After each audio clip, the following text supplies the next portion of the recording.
दोस्तों, चाहे तुम किसी भी परिस्थिति से गुजर रहे हो, तुम मेहनत जानते हो ना तो कुछ भी कर सकते हो। जिंदगी में असफलता हजार आएंगी, यदि उनसे डर गए ना तो जिंदगी में कुछ नहीं कर पाओगे।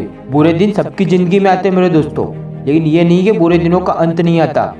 कुछ पाना कुछ खोना तो जिंदगी में लगा रहता है। लक्ष्य को पाने के लिए मेहनत जबरदस्त करनी पड़ती है।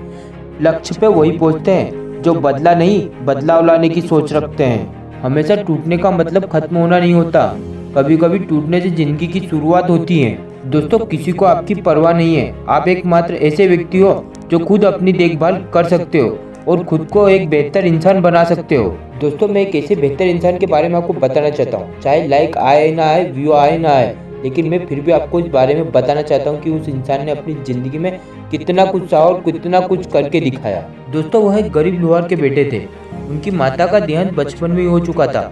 पिता अक्सर बीमार रहते थे, इसलिए घर में कई दिनों तक चूल्हा नहीं जलता था। कई बार तो ऐसा होता था कि उसे पूरे सप्ताह में केवल एक ही रोटी खाने को मिलती थी। जब घर का गुजारा होना मुश्किल हो गया था, महज 12 साल की उम्र में उन्होंने पढ़ाई छोड़ दी और वो घरों से रद्दी अखबार खरीदकर बुक सेलर को बेच दिया करता था। तथा कुछ दिनों में बुक सेलर ने उसे बुक बाइंडिंग करना भी सिखा दिया था। इस बच्चे के व्यक्तित्व ने उस बुक सेलर को भी झिंझोर कर रख दिया था। उसने एक दिन पूछा, बेटा मैं हैरान हूँ, तुम्हें ढंग से खाने को नहीं मिल पाता, तुम फिर भी इतने खुश क्यों रहते हो? मैंने आज तक तुम्हारे चेहरे पे उदासी नहीं देखी। वह बच्चा हंस दिया और कहने लगा, ये सब तो बस ट्रायल चल रहा है। बुक सेलर ने पूछा, कैसा ट्रायल? मैं कुछ समझ नहीं पा रहा हूँ। बच्चे ने उसी की आंखों में आंखें डालकर कहा, आज तक संसार में जितने भी लोग महान हुए हैं, इतिहास गवाह है, जिन्होंने नया कुछ कर दिखाया है, जिन्होंने दुनिया को कुछ दिया है, उनका इसी तरह से पहले ट्रायल चला है।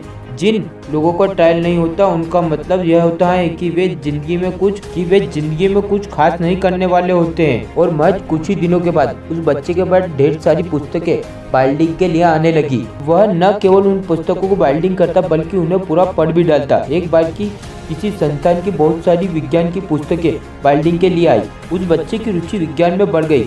उसने पुरानी बोतलों और तारों से एक छोटे से जनरेटर का आविष्कार कर दिया। वह उस समय की बात है जब बिजली नहीं हुआ करती थी। उस संस्थान के वैज्ञानिक को जब इसका पता चला तो उस बच्चे से मिलने आए और उन्होंने उस बच्चे को बताया कि लंदन में एक संस्था है जिसका नाम है रॉयल इंस्टीट्यूट। उन्होंने उसमें उसको पढ़ने के लिए पहुंचा दिया गया। यह बच्चा जो अब बड़ा हो चुका था, सर हेली के साथ कई देशों में घुमा और विश्व के जाने माने वैज्ञानिकों से मिला था, उनके विचारों को जाना। तथा इसी बच्चे ने आगे चलकर चुंबक के सहारे बिजली का आविष्कार किया।